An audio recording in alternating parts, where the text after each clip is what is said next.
The check that changed everything arrived on an ordinary day, but its impact was anything but ordinary. $1,500 plus an extra $2,000. The landlord had tried to take advantage of me, but in the end, he was the one who got burned. My old landlord was a shady character. He'd take his time fixing things, sending his son to do repairs instead of hiring a pro. I paid $1,200 per month for a nice apartment, but the landlord's true nature soon showed.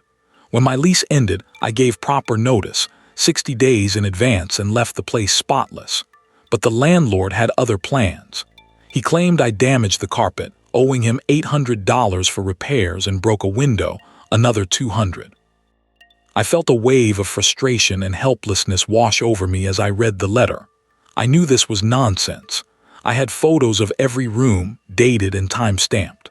I responded calmly, explaining I disputed the charges and expected my full deposit back. The landlord's response was dismissive and condescending. He implied that I was trying to cheat him, that I was somehow responsible for the normal wear and tear on the apartment. I felt my anger rising, but I kept my cool, knowing that I had the evidence on my side.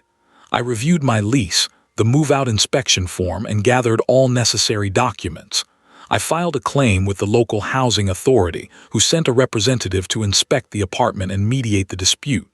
The inspection took place on September 10th. The representative found the carpet was worn due to normal wear and tear, not damage I caused. The window was fine, no signs of damage.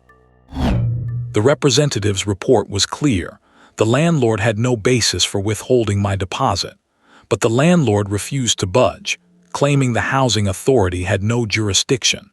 He said I had to take him to court if I wanted to dispute the charges. I realized he was trying to intimidate me. I did some research, finding a city bylaw governing security deposits. Landlords had to return deposits within 30 days of move-out or provide a detailed accounting of damages. The landlord failed to do either, violating the bylaw. I sent a certified letter, citing the bylaw and demanding my deposit back within 10 days. I copied the letter to the housing authority and city council.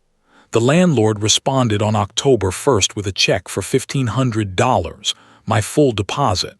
But that wasn't the end of it. I had filed a complaint with the city's Tenant Protection Agency, which launched an investigation into the landlord's practices. The agency found the landlord had a history of withholding deposits from tenants. On November 15th, they sent him a formal warning, stating he had to change his ways or face penalties. I could almost feel the landlord's defensiveness and anger as he realized the walls were closing in on him.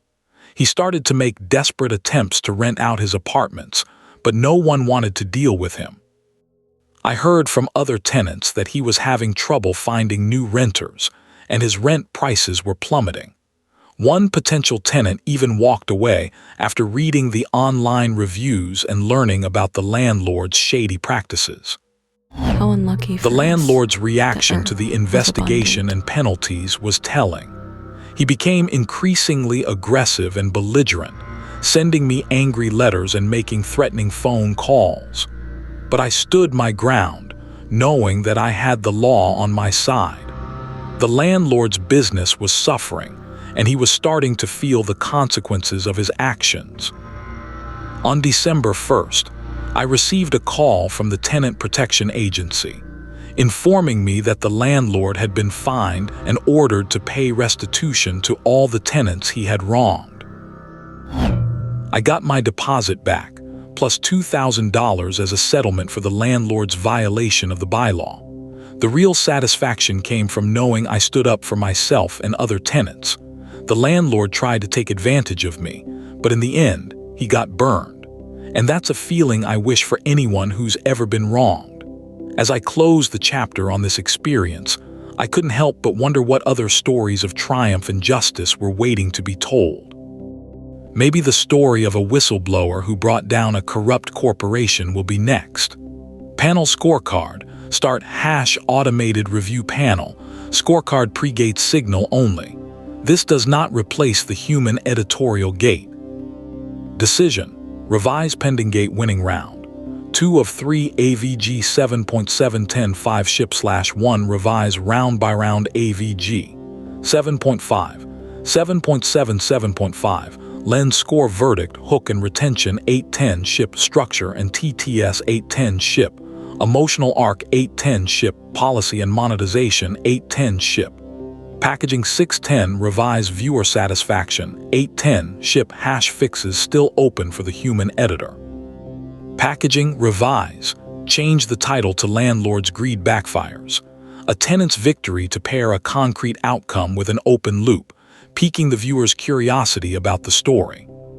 Update the thumbnail to a high-contrast image of a landlord's angry face with a red X marked through it, accompanied by the text "Karma's a landlord" to create a clickable and emotionally resonant visual. Revise the opening line of the cold open to the day I received a check for $3,500 was the day I knew I'd finally outsmarted my shady landlord to match the promise of the title and thumbnail and create a more engaging narrative hook. Panel scorecard, end.